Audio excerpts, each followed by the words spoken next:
Are you ready? Okay. Tell me when. Now?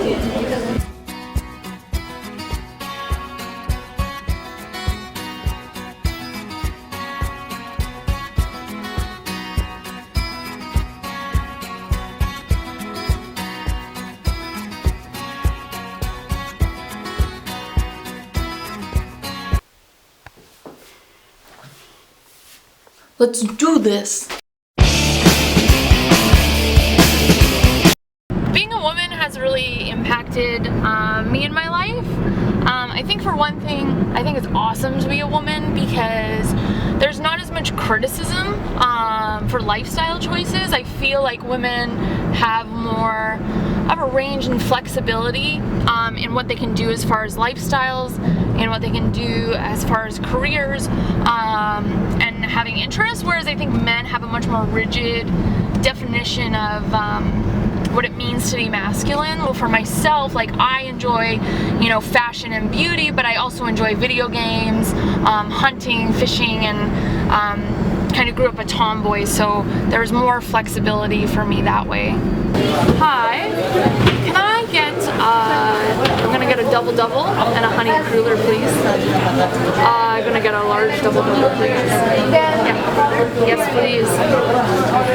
Oh, great. Got my toonies, my loony. She's an all-Acadian northern lady and a real Canadian girl. Being Canadian is really important to who I am. I'm really proud to be Canadian. I think it's honestly one of the best places to live in the world. I love that it's multicultural. It's built on immigration, and I really welcome other nations coming here. Canadians also have a very individualized culture. We're also very postmodern. We believe everyone is entitled to their own opinions and have the right to those opinions and need to be heard. And to some degree it is what works for you, and what works for me, works for me. Yeah.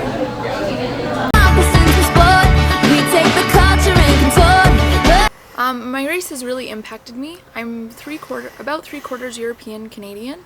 I'm also a quarter Aboriginal. I'm Blackfoot from the Blood tribe in southern Alberta. I'm a second-generation residential school survivor, and my mom was taken during the 60s scoop, so I grew up off reserve and grew up in mainstream Canadian culture.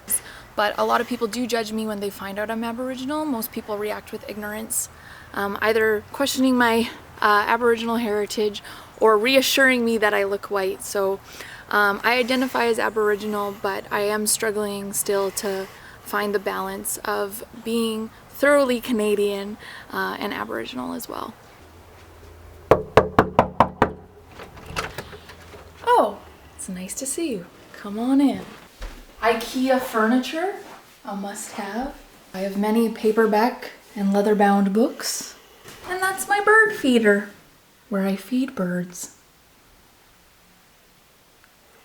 I'm a good citizen. I grew up in middle-class suburbia in a small town, and yeah, so I grew up like a lot of my friends, and my mom was the first person to break the cycle of poverty in her family. So the effects of poverty have affected my family. I drive on a fear-based mentality where I'm scared of running out of money, and I realize that homelessness can happen to anybody, poverty can happen to anyone. And so even though I live in my own house and in the city, I still struggle with that identity crisis. With the reward he got for his wickedness, Judas bought a field. There he fell headlong, his body burst open, and all his intestines spilled out. Now I'm ready to engage the world.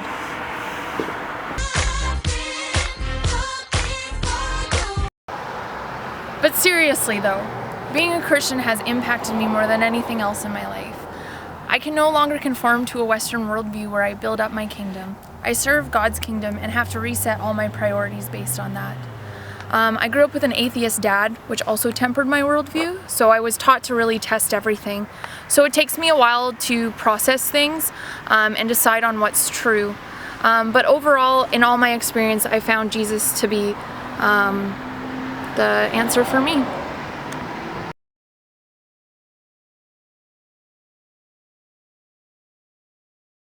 Body's aching all the time. Goodbye, everybody. I've got to go. Gotta leave it all behind and face